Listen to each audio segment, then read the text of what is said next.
Bonjour tout le monde, bienvenue à ce deuxième épisode de notre balado L'Interconnexion notariale. Aujourd'hui, j'ai la chance d'avoir comme invité Maître Éric Lavoie, notaire chez Novalier, qui a accepté notre invitation pour venir nous parler un peu de toi, puis également nous parler un petit peu de nouvelles bébites dans le milieu notarial qui vient d'arriver, qui est l'union parentale. Donc, merci d'avoir d'accepter notre invitation. Et merci pour l'invitation. C'est un immense plaisir d'être ici avec vous aujourd'hui.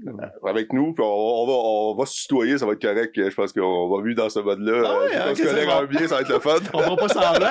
on va faire comme si on se connaissait quand même. OK, c'est bon, c'est correct. Fait que, Éric, tu notaire chez Novalier, t'as grandi dans le bureau Novalier à travers les années, puis les gens te connaissent un peu plus, puis apprendre à te connaître, des petites questions un petit peu sur qui est Éric, puis d'où il vient. OK, des questions intimes. On va voir jusque là où on va aller dans l'intimité, mais on va commencer comme ça. Fait que si j'avais à te poser la question un petit peu, ton cheminement scolaire avant de devenir notaire, ça ressemblait à quoi? Ouais. Ben, mon primaire, non, c'est pas vrai, je comprends que tu veux pas que je commence là, mais en bref, moi, j'ai fait mon bac en droit, je suis un gars de Chicoutimi. Okay. Fait que bac en droit à Montréal, l'Université de Montréal. Okay. J'ai fait la course au stage, imagine-toi donc, pour être pris d'un bureau d'avocat, puis j'avais été accepté d'un bureau d'avocat, mais qui m'a dit, écoute, pas avant la deuxième année en droit, ça sert à rien, tu peux même pas travailler l'été. Et là, je me suis demandé, quand tu fais un bac en droit, quelle autre chose tu peux faire dans la vie? Et là, j'ai appris par les branches que tu pouvais devenir notaire. Fait que j'avais aucune idée même de la profession. Je savais même pas ce que ça mangeait en hiver un notaire. Et j'ai appliqué chez Novalier dans le temps pour travailler durant l'été. Fait qu'ils ont accepté finalement que je travaille là. J'ai tout fait au bureau. Là, j'ai commencé à réception, aller porter les chèques chez des clients, les quittances, les mains levées, etc. Fait que j'ai commencé comme ça. C'est vraiment mon cheminement. Et tu comprends que l'expérience a été quand même très positive qui m'a pris comme étudiant d'été parce que je suis encore à ce cabinet-là. Écoute, j'ai commencé à travailler là en 2003. Donc, chez Novalier. Fait que vraiment, ça fait un bout de temps. On a passé 22 ans dans un même environnement professionnel. Fait que tu restes une bébite un peu spéciale aujourd'hui où les gens de mouvance plus facile, je pense, d'un milieu professionnel à l'autre. Ouais, mais en fait, ils ont quand même eu une belle ouverture d'esprit chez Novalier, sincèrement. Tout le monde m'a ouvert les portes, tous les associés là-bas. Puis oui, je peux être une bébite spéciale parce que tu peux pas m'asseoir en arrière d'un bureau. Tu sais, ça, c'est pas ma personnalité, ça fonctionne pas. Ce qui fait en sorte que je disais, écoute, peux-tu donner des conférences? Peux-tu aller donner des formations? Peux-tu faire quelque chose qui ferait en sorte que je suis pas en arrière d'un bureau en train de rédiger? Tout le monde me dit, oui, pas de problème. Bon, il y avait David Dolan, mon associé, Daniel Beausoleil, bon, on a nommé que ceux-là qui donnaient déjà des formations, des conférences qu'on voyait à la télévision et tout ça. Ils ont dit, pas de problème. Voici nos contacts d'affaires, vas-y, amuse-toi, fais ce que tu as à faire. Donc, ce qui fait en sorte que je suis resté notaire, puis je suis resté au bureau, parce qu'ils ont eu l'ouverture de dire, écoute, je pense que ce gars-là a peut-être besoin de sortir un peu plus, puis de faire les choses différemment. Fait que ce qui fait en sorte que 22 ans plus tard, en effet, je suis encore là, très heureux, associé du bureau depuis, je ne veux pas dire de menterie, mais 2012, 2013 à peu près. Puis là, on a une belle poussée là, au niveau du bureau, l'intelligence artificielle. On a plein de beaux projets. Fait que je m'épanouis beaucoup dans ces projets-là au bureau, tout comme à donner mes formations et à participer à toutes sortes de choses. Fait que je comprends que c'est un peu un concours de circonstances. Tu es devenu notaire parce que par la bande, on s'est retrouvé à vouloir travailler l'été à travers un bac en droit, tu t'es trouvé dans un bureau de notaire, puis ça a parti comme ça. Ouais, ça a parti comme ça. Mais tu sais, oui, c'est 100% un concours de circonstances. Sincèrement, aucun notaire dans ma famille, j'ai jamais côtoyé de notaire auparavant.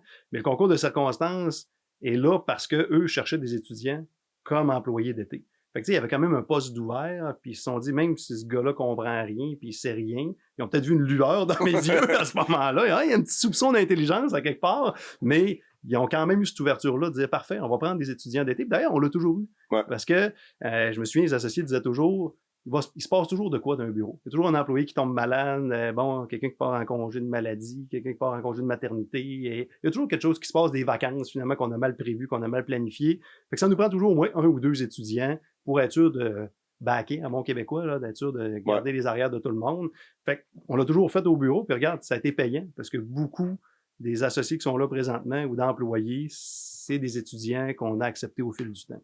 Fait que c'était quand même un bon move de ma part, puis je pense du cabinet aussi, finalement, au fil du temps, de faire ça, d'avoir cette ouverture. Puis le jeune Éric qui comprend rien, puis qui connaît rien, que tu m'as dit tantôt, puis qui décide, quand est-ce qu'il décide que le droit de la personne, ça va être le champ de spécialisation de sa pratique notariale? Écoute, c'est Daniel Beausoleil, je l'ai nommé tout à l'heure, qui m'a pris sous son aile en disant, en fait, je pense que c'est elle qui l'a vu en premier. Puis là, tu sais, je vais dire en toute humilité, mais tu sais, la manière de vulgariser, la manière peut-être l'empathie. Je dis pas que les gens qui font du corpo ou du commercial l'ont pas, ok, c'est pas ça que je veux dire, mais mettons en successoral, en planification testamentaire, tu sais, là je fais principalement du droit successoral, ça te prend quand même ce petit bout-là. Puis tu sais, j'utilise l'empathie en ce que il faut pas que tu te fasses submerger non plus. Fait que, tu sais, ça te prend comme un bon dosage de comprendre ce que les autres vivent, mais pas ramener ça à la maison, puis pas te faire submerger peut-être par ces émotions-là que les gens vivent. Fait que, tu sais, je pense que j'avais ce bon mélange-là. Puis, tu sais, avant de devenir notaire, j'ai travaillé 6 ans dans un terrain de camping. Hein, tu vois, là, je fais comme un retour en arrière. Mais on se rend pas jusqu'au primaire, mais on retourne dans quelque part. Non, je vais finir par y aller au primaire. Mais tout ça pour dire que je pense que cette expérience-là, tu sais, service à la clientèle, jaser avec du monde, bon, je pense que ça l'a aidé, puis ça m'a amené à là. Puis moi, j'ai voulu devenir notaire, je sais que tout le monde dit ça, là, mais pour faire comme une différence, accompagner les gens, puis les aider dans des moments qui sont un peu plus difficiles. Ma gratification, je la prends vraiment de là. Tu sais, un client qui me dit « Hey, merci, tu m'as aidé, c'était pas évident, merci pour ce que tu as fait. » Puis, ben, c'est sûr que, puis là, regarde, je t'amène une intimité. Ouais. Ma conjointe est comptable agréée. Fait qu'on est partis de Chicoutimi, on est venus tous les deux ici à Montréal, étudier au HEC en comptabilité. Fait que moi, au bac, personne ne me connaît. Je passais mon temps au HEC. Puis même, j'assistais aux cours. Hein? J'étais de même de ma conjointe en fiscalité, en comptabilité, etc. Fait que j'ai ce petit bout-là que je tripais. Fait que, tu sais, quand je faisais de la planification, mon bout que j'aimais, c'était testament fiduciaire, règlement de succession avec des compagnies, avec des fiducies, etc. J'avais soif de justement être capable de mettre ça en application aussi. Fait que je trouvais que le règlement de succession en bout de piste m'amenait à couvrir, à être spécialisé, mais à couvrir beaucoup de champs de droit. Tu sais, parce qu'en succession, tu peux avoir un immeuble, il faut que tu le vendes. Bon, il y a des servitudes, toutes sortes d'affaires, il y a des compagnies, il y a des fiducies. Fait que je touche à tous les champs de droit tout en étant spécialisé finalement dans les règlements de succession. Je parlais des fiscalistes, des comptables. Fait que j'aimais ce bout-là, puis je me jasais avec le monde. Ça, jaser. Ça paraît pas. Non, ouais, c'est ça. Fait que c'est ça qui m'a amené là, finalement. C'est un peu mon background passé. Le petit gars de Chicoutimi qui a décidé qu'il venait en ville, il a pas eu envie d'y retourner une fois ou c'est encore un concours de circonstances qui a fait que tu as adopté la grande ville? Ouais. Ben, en fait, je dirais que les personnes m'ont adopté. Tu sais, là, je reviens à Daniel parce que ça a été ma mentor, puis même les autres associés, mais tu sais, elle plus principalement. Elle m'a vraiment pris sous son aile, mais pas juste au niveau, finalement, notarial, mais en disant, écoute, t'es tout seul, tes parents sont pas là, je vais t'aider. Fait que finalement, ce mentorat-là de vie familiale, de vie personnelle, puis de vie professionnelle, a fait en sorte que je me refaisais mon petit cocon, finalement, ici, ça arrive sud. Puis oui, on a-tu déjà pensé à retourner à Chicoutimi? Peut-être. Tu sais, des fois, quand tu retournes, tu vas voir la famille, tu te dis « Ah mon Dieu, le rythme de vie est différent, ça pourrait être cool d'y aller. » Fait que c'est pas un désaveu envers la place, mais je pense que c'est les humains qui ont fait la différence en bout de piste. Comme ils m'ont tellement accueilli, ouvert les portes, que tu viens par te dire « Écoute, je suis bien. Hein, c'est des gens qui m'ont accueilli. » Fait que j'ai resté, puis j'ai bâti ma vie, finalement, ça arrive ça. Fait que non, tu sais, l'idée a peut-être déjà existé, mais a jamais été approfondie. Parce que, bon, j'étais bien où j'étais, puis ma conjointe aussi. OK. Puis, un sujet qui m'a toujours impressionné un peu de toi, sans qu'on se connaisse tant que ça. Je sais pas si tu peux un peu démystifier le mythe de l'associer dans un bureau de notaire d'une certaine ampleur, parce que Novalier est quand même une belle un bureau d'une belle envergure dans le milieu notarial, qui est un des associés directeur du bureau, qui donne des formations un peu partout, puis en plus a une famille de 4 enfants. Ouais, en effet. Démystifier un peu ça, là, souvent on entend que les notaires ou d'autres professionnels de tous les milieux qui travaillent dans des bureaux d'une certaine ampleur, gérer une famille puis d'avoir une belle carrière, c'est difficile. Je pense que c'est une logistique quand même, tu vas sûrement me le dire, mais ça se fait. Oui, ça se fait, en effet. Oui, j'ai 4 enfants. C'est l'exemple qui frappe, là, en tout cas, dans les notaires que je connais. Là. Ouais, non, en effet. Fait que oui, 4 enfants. Écoute, là, j'ai mon plus vieux à 16 ans, tu vois, puis j'ai 42 ans. Fait que, bon, j'essaie de faire un calcul rapide, mais autour de 25 ans, mettons, dans ces eaux-là, on a eu Alexis. En fait, c'est l'équilibre. Je pense que l'équilibre parfait est impossible. C'est juste qu'il faut que tu sois assez bright, te rendre compte que soit ta vie professionnelle prend trop de place ou soit ta vie personnelle, elle peut pas prendre trop de place, mais tu comprends ce que je veux dire, là? Fait qu'il faut que tu sois capable, justement, d'équilibrer ça. Encore là, ça revient au monde qui t'entoure, à l'ouverture. Tu sais, je te dirais que mon premier congé de paternité, faut que tu le fasses avaler à tout le monde. Tu sais, il y avait une certaine mentalité dans le temps aussi. Moi, c'était, j'ai des enfants, faut que je soupe avec mes enfants. Fait que plus de rendez-vous de soir. Tu sais, j'en prenais peut-être un soir semaine, mais là, j'en prends plus du tout depuis très, très, très longtemps, à partir de ma deuxième. Mais c'est de faire comprendre aux gens qu'il y a une manière de travailler qui fait en sorte que les clients, quand tu gères leurs attentes, il n'y en a pas de problème. Et puis c'est un peu ça. Puis d'ailleurs, quand le premier iPhone est sorti, je sortais mes photos de famille en fin de semaine, puis là, je voyais les photos que j'avais prises avec le premier iPhone. Puis je me souviens, quand je l'ai eu dans le temps, je retournais des courriels. Je me souviens à Pâques. Pâques, j'étais à Chicoutimi, j'ai mon fils, on retourne des courriels, tout ça. Et là, je me souviens d'avoir retourné un courriel, mettons, le dimanche, le lundi, c'était encore congé, puis le client était en maudit parce que je n'y ai pas répondu, mettons, le dimanche soir. Et là, j'ai pris conscience que si tu habitues tes clients à leur répondre à toute heure du jour puis de la nuit, c'est un cercle que tu sortiras jamais, parce que le client sera jamais content. Ouais. Tu répondras jamais assez vite, tu seras jamais assez sans coche. Fait que mes clients savent tous que j'ai 4 enfants, ils savent tous que j'ai une vie, mais ils savent tous que quand je m'occupe d'eux autres, je m'occupe d'eux autres. Fait que y a pas de question, là. Souvent, j'ai des clients qui me laissent un message à 6 heures le soir en me disant « Ah, je sais que vous êtes pas là, vous êtes sûrement en tournoi de soccer, vous êtes sûrement quelque part avec vos enfants, mais rappelez-moi demain, j'ai une question. » Je les rappelle le lendemain. Ben, tu sais, c'est sûr que la logistique que tu me parles, puis ça, les gens au bureau le savent, chaque seconde compte. Quand je suis au bureau, je fais mes affaires, je suis concentré, je dîne souvent, c'est pas peut-être pas simple, mais je dîne en face de mon écran, je retourne mes courriels, j'arrive tôt le matin, mais à 5 heures, tu me vois plus au bureau, là. C'est terminé. Je donne des formations, des conférences. Ça, c'est pour mon bien-être personnel de sortir dans l'arrière d'un bureau puis de bouger, et etc. Mais ça se fait très bien. C'est juste d'être capable de mettre tes limites, mais c'est pas une limite par rapport qu'il faut que tu te mettes. Ce que je veux dire, c'est faut que tu gères les attentes du monde, tu gères les attentes de tes associés, faut que tu performes. Si tu performes pas, puis tu pars à 4h30 le soir, c'est sûr que ça marchera pas. Puis il faut que tu sois capable de mettre tes limites claires avec tes clients aussi, mais que tu les respectes. Si tu dis aux gens, je te rappelle mercredi, il faut que tu les rappelles le mercredi. Fait que ça se fait très bien. Je pense que j'ai une vie presque équilibrée, mais je suis très heureux dans toutes mes sphères de ma vie. Pour ceux qui se posent la question, c'est ma conjointe avec qui on est parti à Chicoutimi, c'est la mère de mes enfants, on est encore ensemble aujourd'hui. Fait que tu sais, il faut juste être capable de mettre le stop au bon moment puis se rééquilibrer à travers tout ça. C'est un mot que j'ai d'autres associés chez vous que je côtoie, que j'ai entendu souvent. Tu sais, le mot équilibre, je pense que ça témoigne un peu de l'équilibre, de ce que vous essayez de construire à travers les années chez Novalier. Fait que c'est à votre honneur d'être capable d'avoir un bureau d'une certaine envergure, mais qu'il y a une ligne qui est tracée en arrière, de dire il faut qu'il y ait un équilibre entre une vie personnelle et une vie professionnelle, là, malgré qu'on est un bureau qui veut performer, comme tu as dit, puis qu'il y a des attentes, puis on a une clientèle qui a des attentes. Ouais. En fait, les associés, on le respecte, mais on l'impose un peu aussi. Tu sais, parce qu'on veut des gens qui ont les mêmes valeurs que nous. Puis, ceci étant, ça amène des clients qui ont les mêmes valeurs que nous. Fait que, tu sais, c'est un match qui est parfait, finalement. Tu sais, nos clients sont contents de savoir qu'on a une famille puis qu'on s'occupe de notre monde parce que t'es capable de les comprendre aussi. T'es capable de comprendre leur réalité. Tu sais, l'homme ou la femme d'affaires qui a une famille puis qui a sa business, qui essaie de jongler avec tout ça, si toi, t'es un workaholic qui est là puis c'est bien correct, là, 15 heures par jour au bureau puis tes fins de semaine, t'es au bureau, et etc., tu sais, j'en ai aucune idée, je l'ai pas vécu, mais je sais que les clients que j'ai, moi, ont à peu près les mêmes valeurs. Je les croise des fois dans des tournois de volleyball, de basket, de soccer avec les enfants, etc.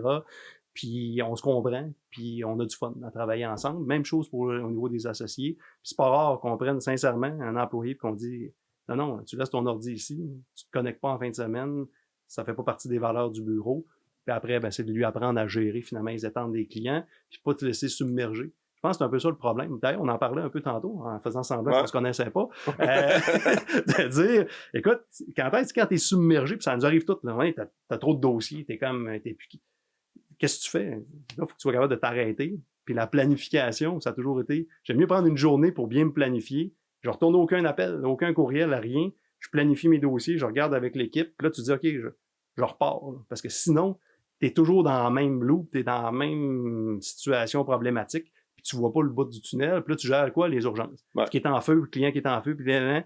Fait que si tu gères pas celui qui est prioritaire, tu sais, sur les 4 colonnes, là, ce qui est urgent, ce qui est prioritaire, ce qui est pas urgent, ce qui est pas prioritaire. Fait que si t'es prêt de le faire, puis de te planifier, ne serait-ce que d'une journée, ben, ce qui était prioritaire que t'as pas fait parce que t'as géré l'urgent qui était non prioritaire, ben, le prioritaire va te revoler dans la face, ce sera pas long.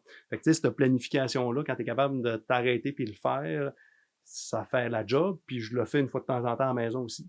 T'sais, on s'assoit, là. D'ailleurs, quand j'étais en route pour venir ici, je parlais avec ma conjointe, puis on se disait, à soir, là, il y a trop d'affaires, puis on se garoche d'un bord puis de l'autre. Fait que, ça serait comme le fun qu'on s'assoit puis qu'on regarde les priorités. On inscrit-tu à tel camp, on va-tu à tel tournoi, on fait-tu telle affaire, les soupers avec les amis, on les a pas prévus, OK, on va leur écrire à soir, puis on va essayer de... Fait que c'est un peu tout ça, mais la planification, ça fait partie de ma vie aussi. Ben, pour être structuré dans toutes les sphères, je pense que ça vient un peu avec. Puis, je t'avais pas fait venir pour parler de planification, mais ultimement, peut-être que je te ferai revenir pour te parler de ça éventuellement. Fait que, on a une nouvelle bébête, puis on parle beaucoup de famille, puis pour rebondir un peu là-dessus indirectement, hein, je suis pas pire. T'es un animateur, c'est exceptionnel. Je me trouve pas pire en ce moment.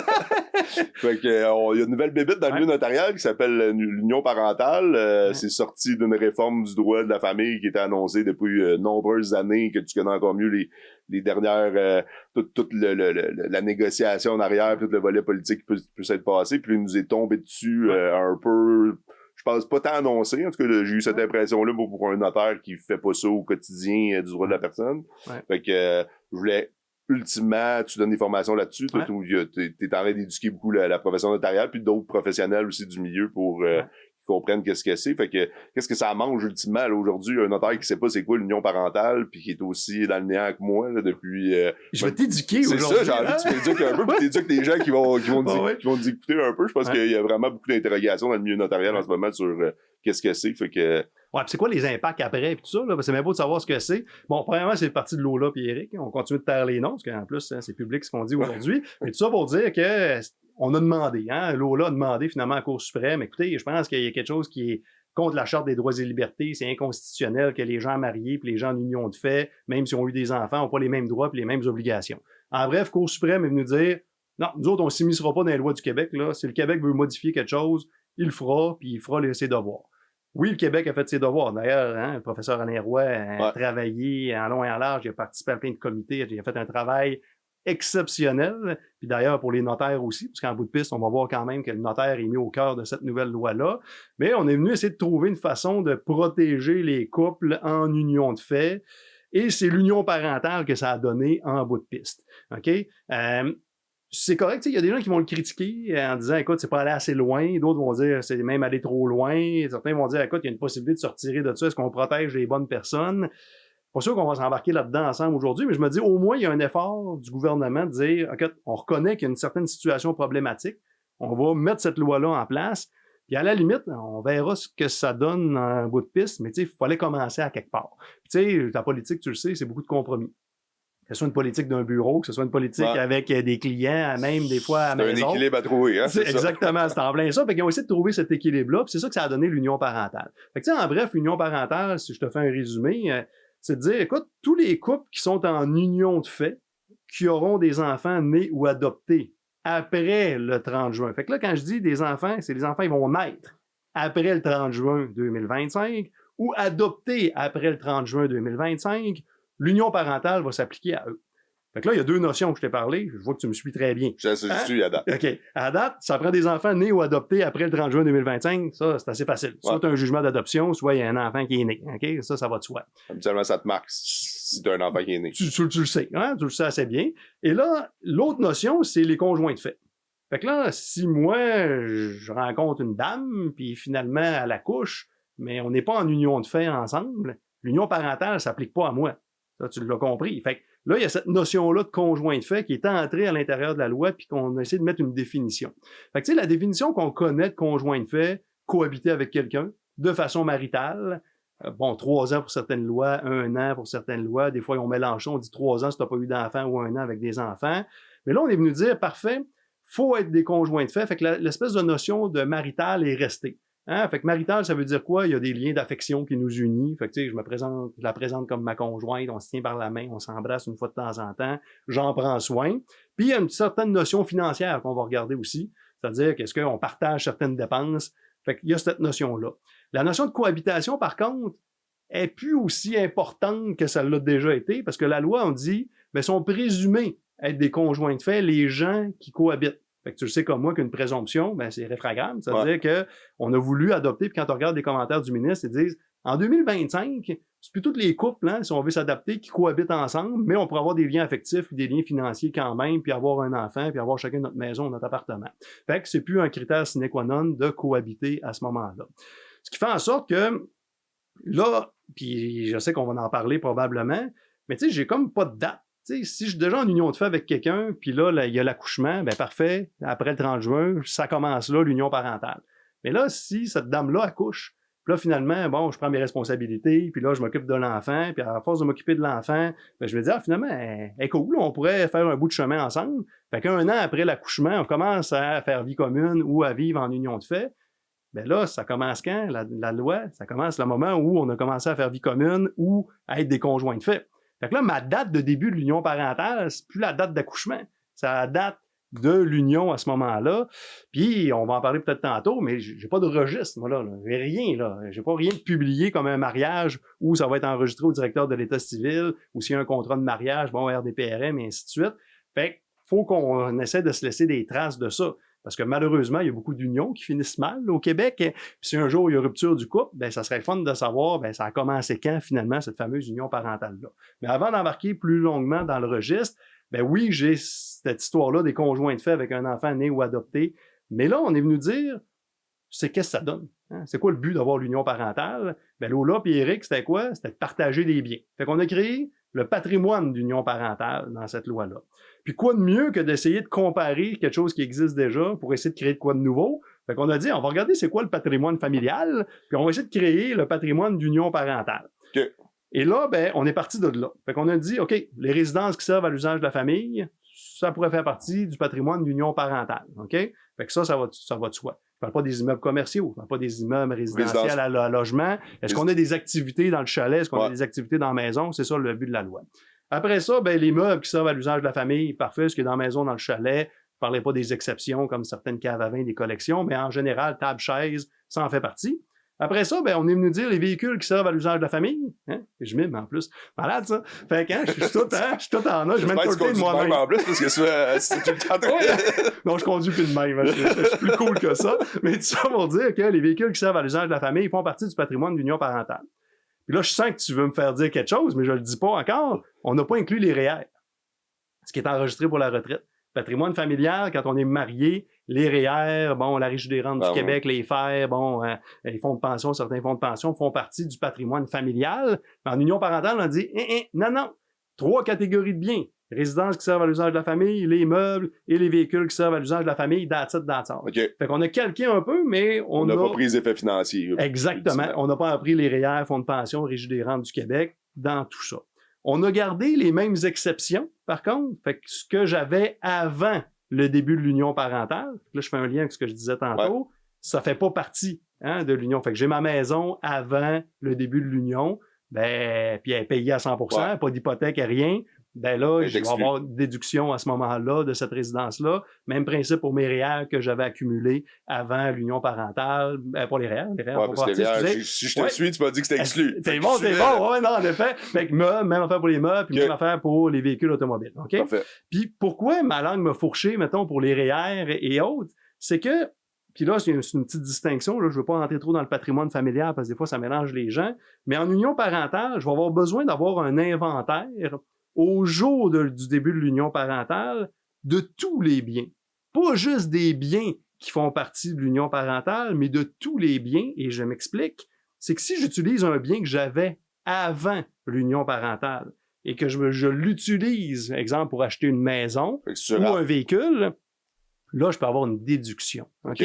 C'est une petite distinction, là. C'est pas fait exactement comme ça au niveau du patrimoine familial, mais comme je te dis, je rentre pas là-dedans. Mais en union parentale, j'avais des REER avant l'union, ça en fait pas partie. Je les utilise, je les sors, je paye l'impôt là-dessus, c'est pas très logique. Puis avec ça, je m'achète un chalet. Ben, je vais avoir une déduction au niveau du chalet. Ben, j'ai utilisé un bien que j'avais avant l'union parentale pour m'acheter un bien qui en fait par ailleurs partie. Fait que mon bilan avant l'union, ça me prend un bilan complet parce que je peux avoir des déductions de ce que j'avais avant. Fait que c'est pas juste un bilan des biens qui font partie de l'union parentale que j'ai de besoin à ce moment-là. Puis le bilan, je l'établis quand? Fait que si j'étais déjà en union puis la naissance d'un enfant ou l'adoption après le 30 juin, facile, à la naissance, je le fais. Sinon, ben là, c'est le début de l'union. Fait qu'il faut qu'on force les gens à leur dire, écoute, ça te prendra un bilan, idéalement. Il faudrait que tu comprennes ce que tu fais, puis il faudrait qu'on sache c'est quoi la date du début. Fait que là, sans registre, sans obligation, ça commence à être tough, là. Ce qu'on va avoir, c'est plutôt des gens au fil du temps qui viennent nous voir en nous disant, écoute, on se laisse, l'union parentale s'applique à nous, on a eu un enfant né après le 30 juin 2025, fait que faites le partage notaire. OK, merci, faites le partage notaire. Ça a commencé quand, première des choses? Là, ils vont peut-être s'ostiner sur le début de l'union, s'ils n'étaient pas déjà en union avant la naissance de l'enfant. Puis après, ben vous aviez quoi? Ah, là, moi, j'avais pris un placement, puis là, je l'avais utilisé pour acheter la maison, t'en souviens-tu? Ça n'a pas été dit au notaire au moment de l'achat. Et là, ben, comment on fait pour aller chercher la déduction? C'est quoi les règles de preuve et ainsi de suite? Fait que c'est là que ça va créer quand même une certaine problématique. En tout cas, on entrevoit une certaine problématique à ce niveau-là. Et là, ben, je saute beaucoup du coq à l'âne, mais c'est toi l'animateur, puis t'es excellent. Fait que tu me ramèneras à un moment donné. À date, on a une continuité. On a une continuité. Mais tu sais, dans les questions du notaire aussi, qui reçoit finalement le client, ça va en faire partie, ça. Tu sais, t'arrives avec ta mise de fonds, là. Avant, ben, t'arrivais avec la mise de fonds, tu demandais si c'était une succession, hein, t'avais-tu une donation que tu as eue d'un parent, c'est la question de base. Mais là, si c'est en union parentale, c'est-tu de l'argent que tu avais avant le début de l'union que tu utilises pour acheter la maison? Dans quel cas, peut-être qu'on fera une petite convention où on l'écrira dans l'acte et ainsi de suite. Fait que ça va faire partie maintenant des questions supplémentaires que le notaire devra poser finalement au client, en plus de savoir, ben, oui, vous êtes en union de fait, confirmez-le moi, mais avez-vous un enfant né ou adopté après le 30 juin 2025? C'est le genre de questions qu'on va devoir poser. Puis d'établir cette date-là, tu sais, ultimement, oui. Parce que plus tôt elle est établie, plus c'est clair pour le futur aussi, parce que ça amène à dire à des clients, faut que tu fasses ton bilan, tu tombes en union, là, c'est quand? C'est toujours plus facile de déterminer le début de l'union quand tout le monde s'entend, puis on se rappelle 2-3 textos qu'on s'est échangés, puis finalement, on s'est dit qu'on s'aimait le 1er janvier. Ou sur Facebook, quand est-ce que je me suis mis en couple? Ouais, non, mais c'est ça va être des preuves, ça risque ultimement pour vrai d'être des éléments de preuve qui, le jour où on s'entend plus sur la date, ça va être ça qui va sortir. Mais regarde l'importance de ce que je te dis, tu sais, la date, hein, si mon placement, je sais pas, là, j'ai eu un boni à la job, là, puis le boni, je l'ai eu la veille qu'on a commencé à être en union parentale, puis j'utilise ce gros boni-là pour m'acheter mon chalet. Mais là, l'union parentale, pour moi, j'ai eu mon boni la veille. Peut-être que pour ma conjointe, c'était 10 jours avant. Puis là, cet argent-là, c'était pas de l'argent que j'avais avant qui pourrait amener une déduction et ainsi de suite. Fait que, tu sais, il faut juste faire, en tout cas, il va falloir faire attention à ça. Ça va être quand même très important de l'établir. Le patrimoine d'union parentale, parce que là, je reviens, j'ai ouvert 18 parenthèses, mais là, je reviens à l'union patrimoine. On en referme. Ben, je sais pas, j'en referme combien, mais une grosse. Si je reviens, ben là, le patrimoine d'union parentale, si je fais le parallèle avec le patrimoine familial, on peut s'exclure du patrimoine d'union parentale. Et là, je veux être excessivement clair avec toi. Je veux que tu m'écoutes clairement. Tu m'écoutes. On peut pas s'exclure de la loi au complet 56 de l'union parentale. Okay. On peut s'exclure du patrimoine d'union parentale. Et si je veux m'exclure à 100%, je dois le faire dans les 90 jours du début de l'union. Fait que tout le monde sait, t'accouches, t'as rien que ça à faire, tu vas chez le notaire dans 90 jours, tu vas signer un document pour dire que tu t'es exclu, OK? Du patrimoine de l'union parentale. Fait que le reste de la loi continue de s'appliquer, c'est le patrimoine qu'on s'exclut. C'est quoi l'avantage de s'exclure dans 90 jours? C'est que si je me suis exclu, c'est que la loi, c'est comme le patrimoine n'a jamais existé. Fait que j'ai pas de calcul à faire, j'ai pas de bilan à établir, j'ai rien de tout ça. C'est comme si le patrimoine n'avait jamais existé. That's it, on signe un document chez le notaire. C'est là que je disais quand même que le notaire a été mis au cœur de la loi. Fait que ça prend un acte notarié. Absolument. Sous peine de nullité absolue. C'est écrit dans la loi, là, hein? C'est réputé non écrit si c'est pas notarié. Donc, ça prend un acte notarié pour s'exclure dans les 90 jours. Je peux, toujours par acte notarié, en minute, modifier le patrimoine d'union parentale, même en cours d'union. Si tu me vois venir, ça prend l'accord des deux. Et là, ben, j'insiste sur le conseil juridique du notaire. Tu sais, je sais, j'ai lu des archives, je pratiquais pas dans ce temps-là, mais tu sais, avec l'exclusion du patrimoine familial dans les années 80, où monsieur amenait madame chez le notaire signer un document qui était un peu... Et puis là, je sais pas si c'est vrai, je sais pas si je peux dire ça d'un balado, mais quelqu'un m'a déjà dit même qu'il y avait quasiment des arénas qui étaient loués avant le 31 décembre 90, puis les notaires recevaient du monde, genre, OK, il te reste 3 jours avant Noël, puis go, on en signe. Fait que je sais, en tout cas, pour avoir lu certains articles, mais j'étais pas là pour le valider, qu'à un moment donné, il y a eu, OK, avez-vous vraiment eu un conseil juridique avant de signer ce papier-là? Je sais que vous vous êtes garoché, mais sais-tu à quoi tu as renoncé? Fait que là, je pense que les notaires, hein, on sait notre importance au niveau du conseil juridique. Avant que quelqu'un s'exclue ou avant qu'on modifie le patrimoine, expliquer c'est quoi la loi, expliquer c'est quoi la protection que ça peut amener, puis il n'y a rien qui nous empêche de le moduler. On peut modifier le patrimoine d'union parentale. Fait que je pourrais dire, parfait, chérie, es-tu d'accord est-ce qu'on exclut le chalet du partage d'union parentale? Rien qui l'empêcherait de dire oui, mais en échange, tu me donnes 50 000 $. J'en lance ça de même, mais il n'y a rien qui aurait empêché qu'on fasse quand même un contrat notarié, puis avoir une certaine négociation. Mais encore, acte notarié en minute, 90 jours, du début de l'union. Fait que je pourrais dire, parfait, chérie, es-tu d'accord est-ce qu'on exclut le chalet du partage d'union parentale? Rien qui l'empêcherait de dire oui, mais en échange, tu me donnes 50 000 $. J'en lance ça de même, mais il n'y a rien qui aurait empêché qu'on fasse quand même un contrat notarié, puis établir, avoir une certaine négociation. Mais encore, acte notarié en minute, je peux modifier le patrimoine d'union parentale, donc exclure des choses sans problème, mais il faut que ça soit les deux qui sont d'accord et qu'on signe devant notaire.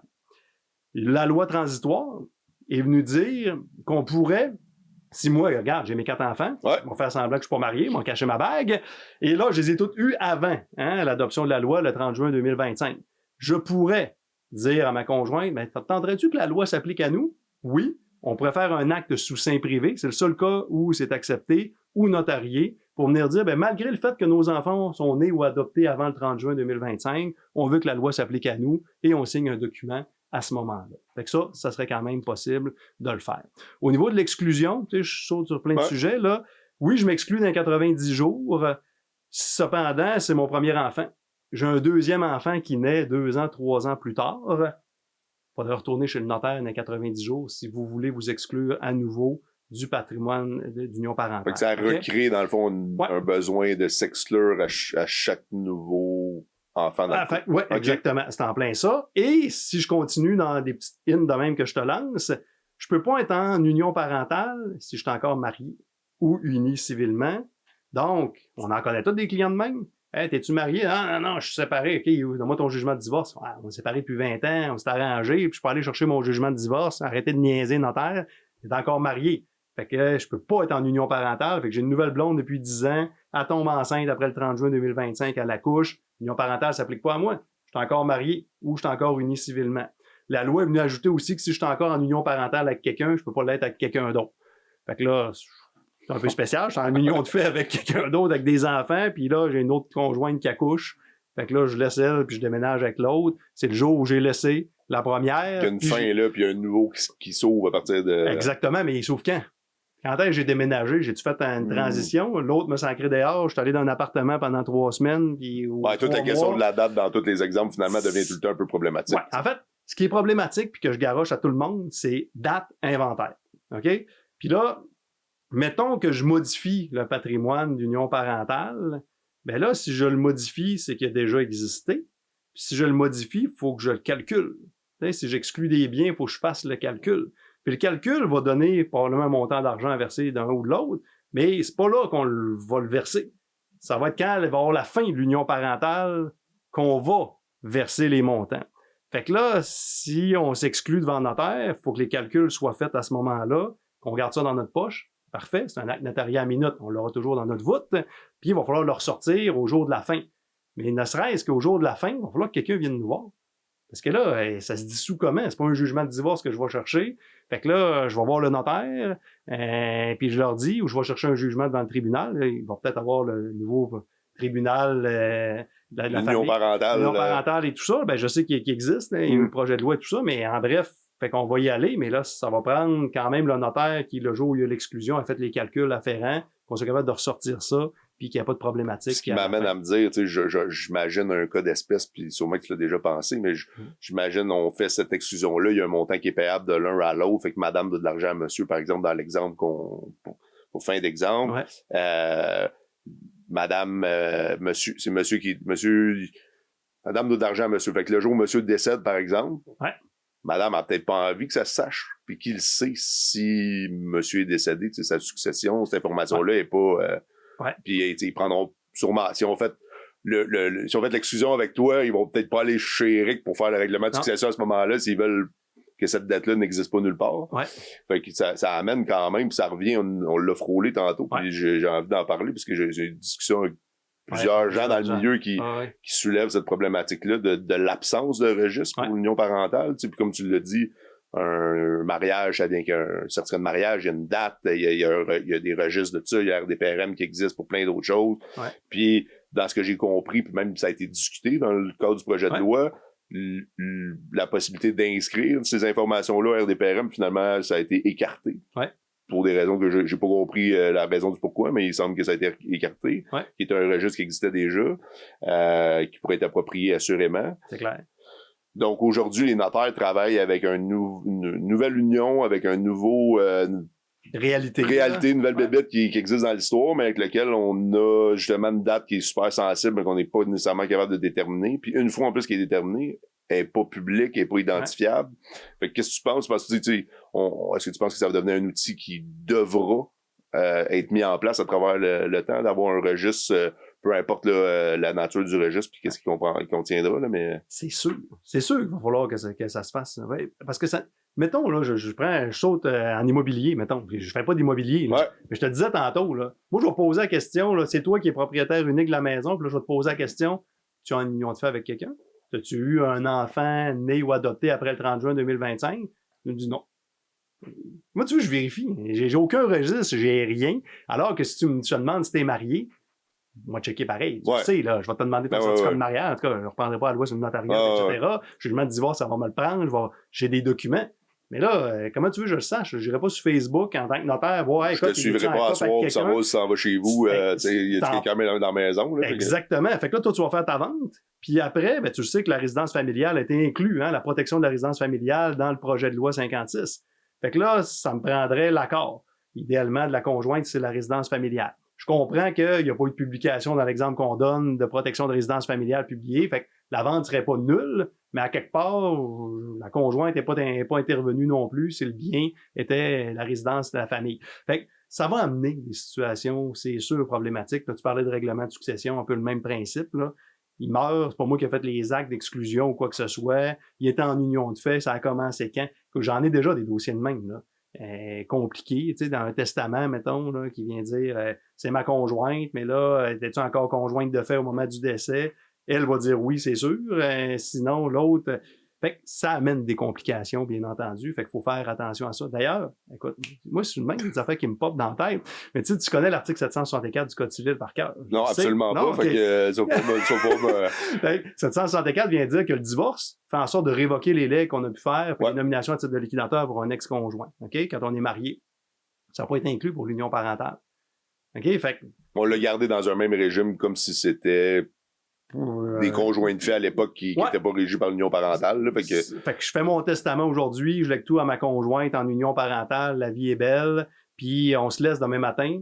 Bang, si je change pas mon testament, c'est encore elle qui va hériter, même s'il y a dissolution de l'union parentale au fil du temps à ce moment-là. Fait qu'il faut modifier nos testaments. Excuse, comme une bulle qui m'a embarqué. Qui est un peu la même réalité qu'on vivait déjà, parce que dans le fond, c'est le conseil qu'on donnait juridique à les gens qui étaient conjoints de fait, qui se léguaient des biens à travers le testament. Le jour où vous êtes plus ensemble pour faire votre testament, à moins que c'était toujours votre réalité de vous léguer ces biens-là, malgré que vous êtes plus ensemble. Puis là, moi, je me dis, écoute, c'est sûr qu'on n'a pas pu l'inclure dans 764, mettons, les conjoints, parce que là, tu vas avoir quoi, là? Si ça se fait de même sur le bord d'une table, je sais pas quand est-ce c'est le début de l'union parentale, je sais pas quand il y a eu dissolution, puis ils sont pas allés chercher finalement un jugement pour faire le partage des biens ou quoi que ce soit. Fait que c'est sûr que ça va prendre un registre éventuellement pour protéger tout le monde, finalement, puis faciliter notre travail aussi, puis le travail du tribunal. C'est ça, j'allais dire, il y a une facilité pour les acteurs qui vont graviter autour. Oui, c'est une protection pour le public, là, assurément, mais surtout pour les intervenants, notaires et autres juristes, et ultimement le tribunal qui va devoir trancher dans des cas où ça va devenir litigieux. Fait qu'il y a une balle au bon qui doit être pris et mené par quelqu'un dans le processus, parce qu'on a un peu compris que ça sera pas pris par la structure actuelle. Fait que ça sera pas l'RDPRM, il va falloir qu'il y ait un nouveau registre qui soit créé. Faut que quelqu'un prenne la balle au bon, puis je pense que ça va, c'est ça. Avec les pouvoirs qu'ils nous ont donnés dans la loi, je pense qu'ultimement, il faut que ça soit repris par les notaires, qu'on mette en place un registre de cette nature-là. Fait que là, je lance un appel à tous. C'est puissant, là. Je me dis, non, mais pour moi, c'est inconcevable que ça n'a pas été pensé. Ouais, non, mais c'est clair. Puis le registre des testaments, mandat, tu sais, la Chambre des notaires l'a mis en place, elle gère, elle contrôle, puis c'est correct que ça fonctionne bien. Fait que qu'est-ce qui nous empêcherait, les notaires, de mettre ce type de registre-là en place? Pour nous faciliter la vie à la population en général aussi. Puis, je sais que ça passe toujours parce que tu sais, je sais que on a toujours une tendance à dire que ça soit fait par la Chambre des notaires. Ça peut être fait par des notaires sans que ce soit fait par la Chambre des notaires. C'est clair, Il y a une protection qu'on peut se créer nous autres mêmes puis créer un registre qui peut avoir une valeur légale ultimement, je pense. On est sur le terrain, on le sait qu'on en a besoin. Fait que oui. Prenons la balle au bon, faut que on s'en reparlera dans nos projets entrepreneurials, on pourrait créer un registre. On en parlera après. Ouais, c'est ça, exact. On niaisera pas avec ça. Fait que, merci, tu sais, ça éclaire, ça nous met un peu en contexte. Puis là, j'avais un peu envie de parler pour, si t'as pas fini ton élan, tu me le dis, mais j'avais envie de t'entendre aussi pour les notaire praticien qui gravitent dans différents champs d'expertise. Tu sais, c'est quoi les enjeux pour eux? Tu as effleuré, tu sais, un petit peu pour un notaire, mettons, qui fait de l'immobilier. C'est quoi les enjeux? Pour un notaire qui fait, par exemple, du testament mandat, ça va être quoi les nouvelles réalités, les nouvelles questions à poser. Puis un notaire comme toi qui fait principalement du règlement de succession, c'est quoi ces nouvelles réalités qui viennent avec cette union parentale-là? Puis j'ai un peu envie de t'entendre là-dessus. Oui. Ben écoute, oui, puis en même temps, je vais poursuivre mon élan sur d'autres affaires. C'est bon, je vais l'utiliser, on va prendre cette balle. Moi, finalement, j'en ai marié ici. J'ai pris le contrôle, je m'excuse, c'est terminé. Ils m'ont coupé le micro bientôt, oui. D'ailleurs, tu parles depuis tantôt, personne t'entend. C'est juste moi qui y va. Mais tout ça pour dire que oui, tu sais, l'impact sur le droit immobilier, j'en ai quand même parlé un peu, je ne peux pas dire abondamment, mais tu sais, il va y avoir des questions supplémentaires à poser. Je parlais de la protection de la résidence familiale. Fait que oui, les conjoints vont pouvoir publier la protection de la résidence familiale en union parentale, tout comme les conjoints mariés pouvaient le faire. Fait que tu le sais, dans la loi, il y a une distinction entre les immeubles de moins de 5 logements, les immeubles de plus de 5 logements, mais les résidences de moins de 5 logements. Est-ce qu'il y a une publication de résidence familiale de protection qui a été mise au registre foncier? Si oui, ça me prend l'accord absolument du conjoint non propriétaire, sinon nullité de la vente. Sinon, ben, ça me prendrait l'accord tout de même au niveau du conjoint. Fait que c'est une question qu'on va devoir quand même poser au fil du temps. L'autre chose, ben là, je reviens toujours au conseil juridique. Tu sais, conseil juridique, 2 volets. J'ai parlé de la mise de fonds vient de où? Fait que c'est pas juste pour les conjoints mariés qu'on va poser la question. D'ailleurs, on devrait toujours poser cette question-là, dans n'importe quel cas de figure, parce que les gens le savent pas, ou les gens comprennent pas l'impact que ça peut avoir. Parce que même un conjoint de fait normal, si moi, demain matin, je donne 100 000 à mon fils qui s'achète une maison, puis il le dit pas au notaire, puis le notaire dit c'est quoi le droit de propriété, 50-50, mais tu sais comme moi que j'ai donné 50 000 à sa conjointe, 50 000 à lui. Fait que c'est un basic dans n'importe quelle situation de poser cette question-là, mais là encore plus, parce que c'est sûr qu'éventuellement, s'il y a rupture de l'union parentale, puis l'achat de la maison a été fait avec un bien que j'avais avant, par exemple, ou qui pourrait amener une déduction, qu'est-ce que tu penses qui va se passer?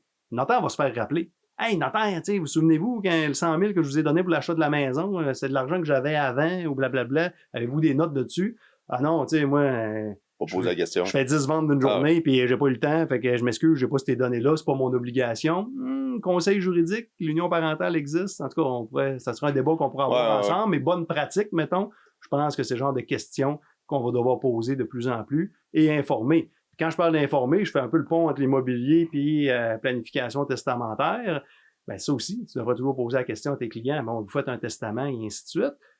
Et ça me fait rire parce que les gens, des fois, je l'entends pour les couples mariés. Ah, ben, je pose un testament notaire, tu sais, les conjoints mariés, quand on meurt sans testament, on hérite. Bon, by the way, t'hérites de 1/3, 2/3, fait que c'est pas la fin du monde, là.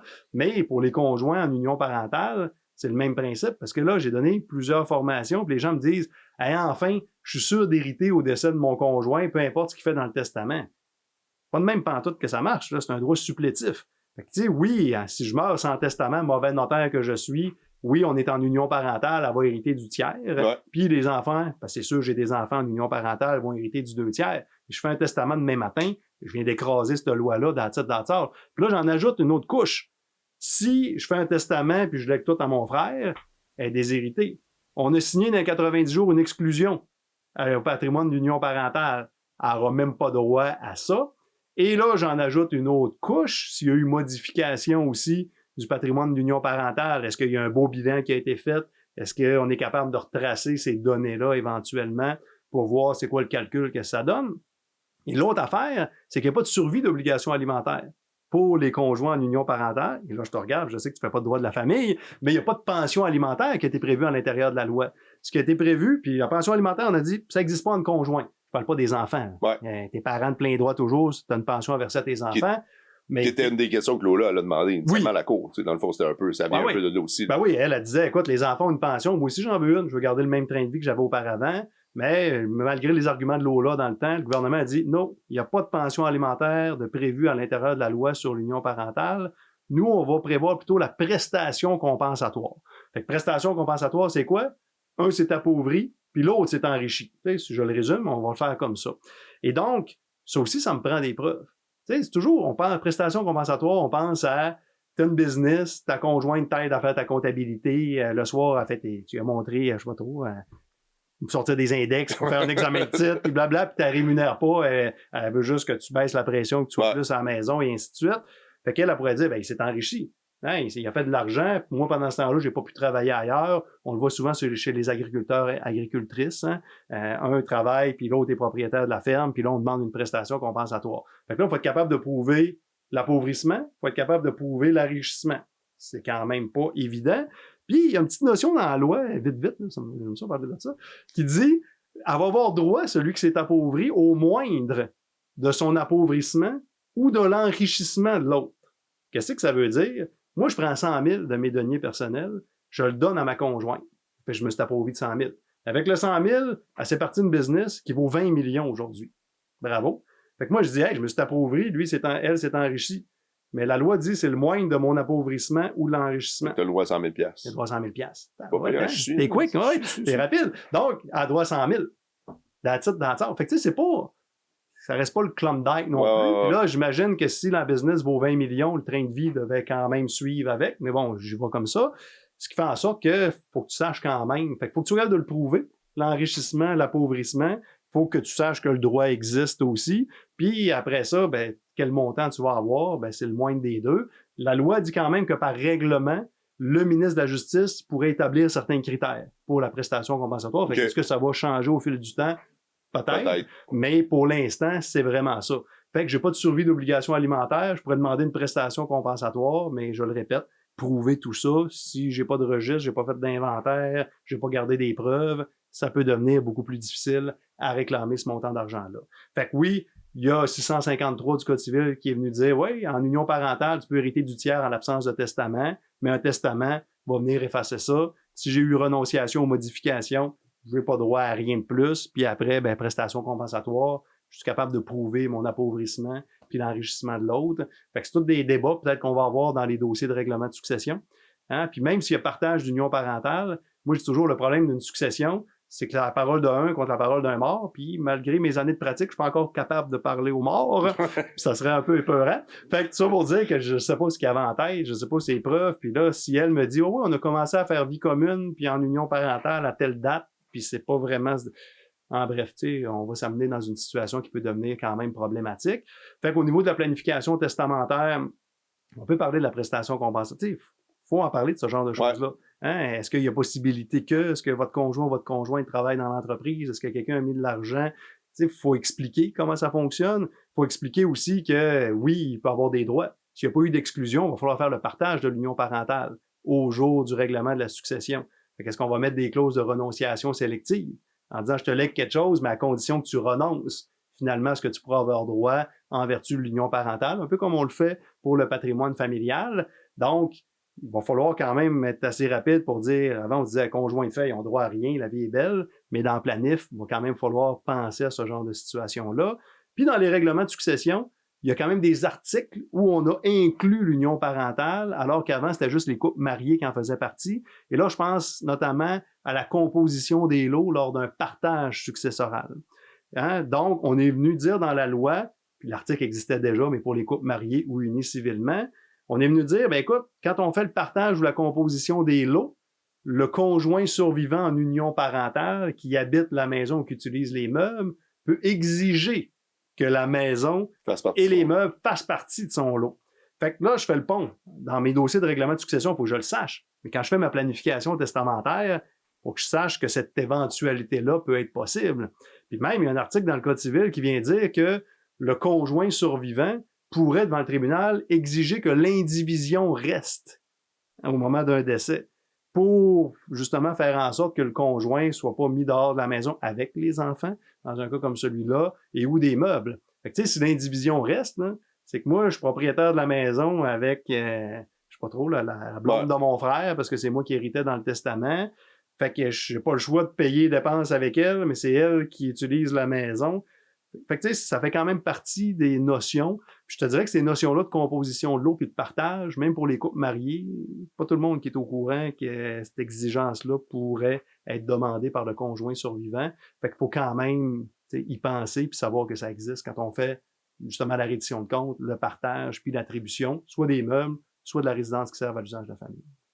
T'as-tu des trous, tu sais, dans la loi actuellement? Tu sais, as-tu des actes que tu te dis, hey, ils ont oublié quelque chose, il y a quelque chose qui n'a pas été couvert, tu sais, par l'expérience que tu as puis le vécu que tu as dans le domaine? Ben, en fait, j'ai pas des trous, tu sais, là, je pourrais te dire, les rayures sont pas inclus, puis bon, plus, mettons, que c'est dans l'application de la loi, tu sais, ils ont décidé d'exclure les rayures, on a décidé de les exclure ultimement, c'est un choix que le législateur a fait, là, mais... Ben, écoute, qui me vient, non. Le problème que j'ai, puis moi, c'est vraiment, puis je donne beaucoup de ce genre de formation-là sur l'union parentale à des fiscalistes, à des comptables. Je me fie beaucoup sur eux parce qu'ils voient leurs clients souvent une fois par année ou plusieurs fois par année pour leur dire, écoute, la loi existe, faites le bilan. Faites-nous des bilans des situations économiques de ces couples-là. Moi, je vois plutôt des problèmes d'application, éventuellement.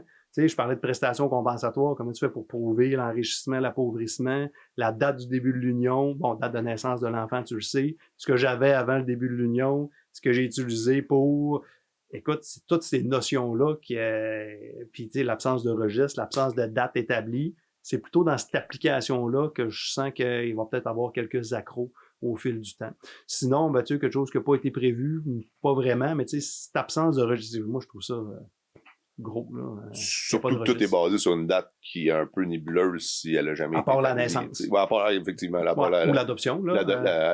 Mais ça reste quand même, il va y avoir un grand pourcentage des gens qui vont se retrouver. Tu sais, l'enfant, c'est un cas de figure, mais c'est quand même l'autre cas de figure qui fait qu'il y a une date qui peut être en mouvance, qui n'est pas nécessairement facile à établir. Ouais, puis tu sais, si t'es encore en union parentale avec quelqu'un d'autre, puis comme je te disais tantôt, l'autre union peut pas avoir commencé à cette date-là, quand est-ce que l'autre finit, quand est-ce que l'autre... En tout cas, fait que tu sais, il y a tout ça qui pourrait amener certaines problématiques, c'est bien entendu. Ça a été super enrichissant. Puis, on